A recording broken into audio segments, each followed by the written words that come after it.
should not be confused. Well, that's when we were. It ended up in cloud hands, so everyone started cloud hands. Where I was in the middle of ready to reverse the ball. Yeah, reverse. Yeah. So then we did this and said, okay, let's keep it going. Let's keep it going. But it's all right. We got it in there. We didn't miss anything. So, so anything we want to work on? We did that lift, the knee lift.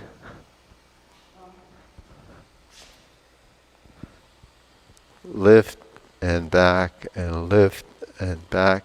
Now let's lift and the third one and four. Now this time we're going to separate. Whoop. Now we're going to lift and back. Lift and back. Lift and back. So that gets us used to kind of going into that vertical position, because the momentum is going to take you forward and then you have to pull back. So that's the challenge, is when you go up. When you go up. So because it's a little quicker, it makes you respond a little faster. But when we go slowly into the position, then we can draw back. And then we kick. And then draw back. Okay, so that usually comes from downward posture. So when we're in this position, that usually comes up from downward posture. One goes to golden cockerel. One goes to 7-star. And you end up like this. Okay. If we did the turn, we would step back and then pivot and turn. And we end up in ride the tiger. So if we just did this cross hand without the turn and we just step forward, it would look like that. But what we do is we turn and then we face that way. But to see it in the mirror, we cross, and then after we make that turn, we're in that position. And then this comes here, and we do the palm strikes face. And if we turned again, the change palm would be here. And then the hands go like this. The body goes like this. The knee is going to lift like this. And then here's your draw Buddha shoe tiger actually ends up here. And then this comes down. And you end up palm strikes face. So those are those closing movements, with the mirror image. So we cross hand. We step up to ride the tiger. We have a palm strikes face. Step up to palm strikes face. That would have been a turn. We drop down and then lift up and then turn and end up like this. So this hand is cranked over like this. Yeah, right. And then this hand's going to go to lower hoop. This elbow's coming in. The palm strikes face. Okay. If we did a high pat the horse in the closing movements, it would be like that. Then we step up to grasp the sparrow's tail.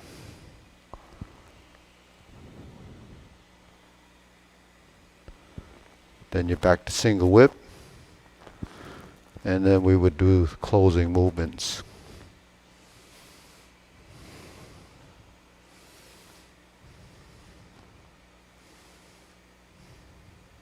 Seat the wrist. This goes here. That goes there. That goes there.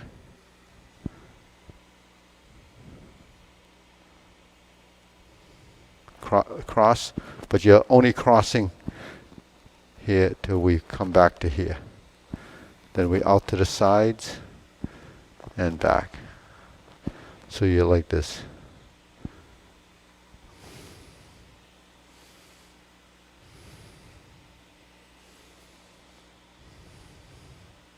So you're doing the same thing when you do.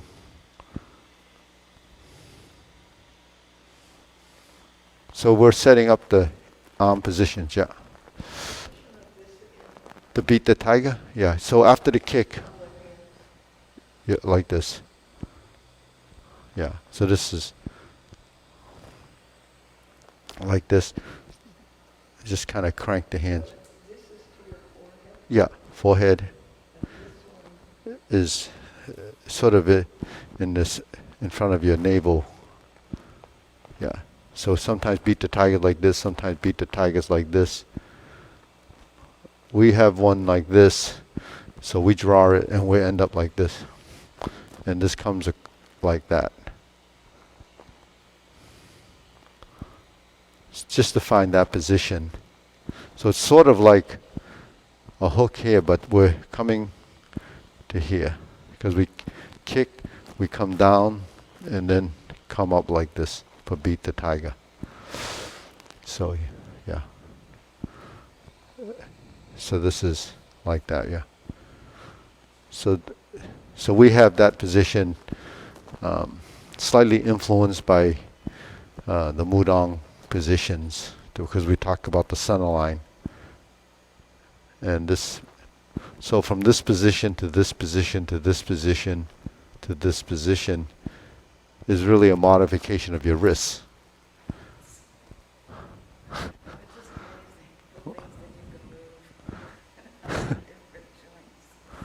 Yeah.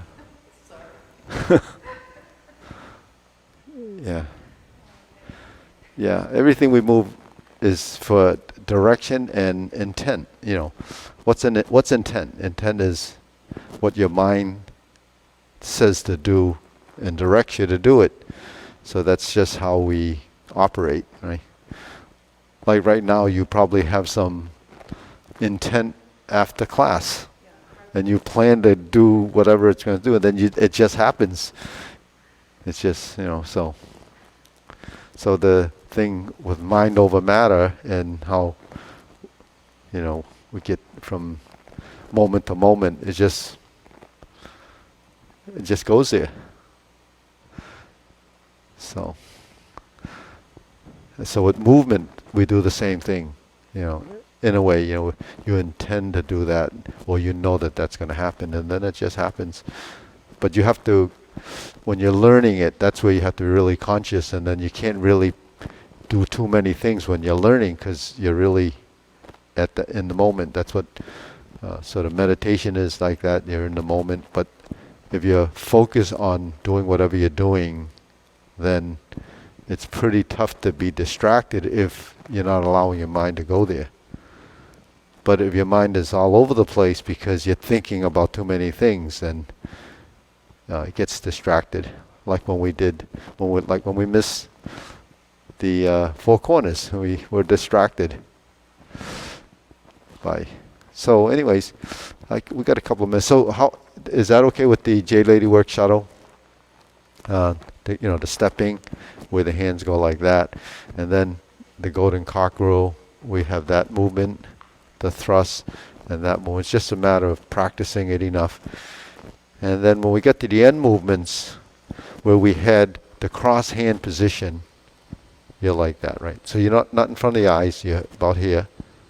Okay, so that's kind of an interim position, maybe right below the nose, so you can see over the fingers. And yeah, you know, if you use yeah, so that's if you continue up. But so this would be the natural geometry of your position, because you don't want your shoulders up and reaching, so you just kind of find that position. Now if you move like that, that's shrinking like a turtle, right? And then if we drop the hands, this goes 45 degrees, this goes around the other side, and this creates a circle like that. So when you're here, this gets you across to here and to here. So you see what we were just talking about earlier is that you got to coordinate the lower with the upper. So when I go like this hand goes like that. So it's pretty consistent as to how we move, right?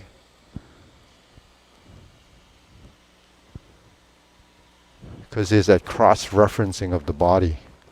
Your cross-referencing of the body is sort of the twisting to give you the, we have it in, many of the things that we do, not just Tai Chi, but in Kung Fu we have a footwork called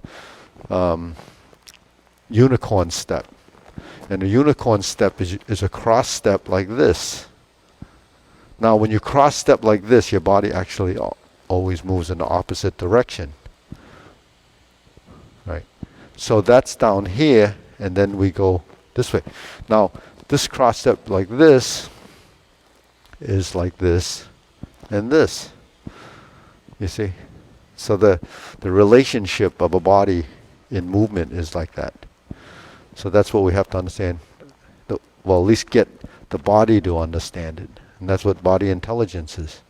When the body becomes intelligent, then it knows how to respond, and it's that balance between, that's kind of the yin and yang.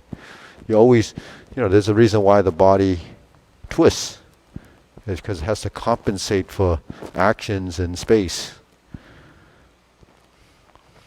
And so when you study Tai Chi, you don't realize that it has all of that in it, because most people don't get to a stage where you get to experience that unless you stay with it for a while. So when you study at senior centers or adult ed or something, it's really an introduction, and it's kind of just just a passing. But people that actually gravitate toward doing this as a discipline, or then it does take more effort.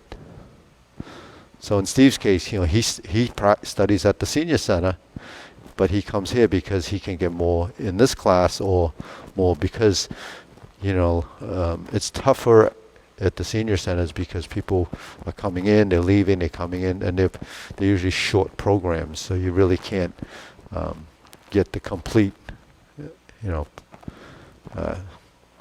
information.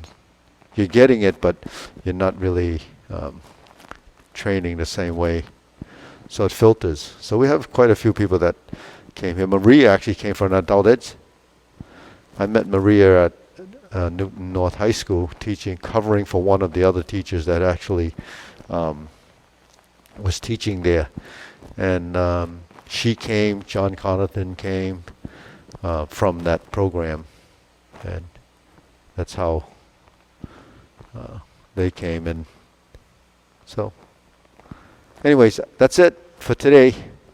And we'll see you next week. And I'll see you during the next few days, whenever.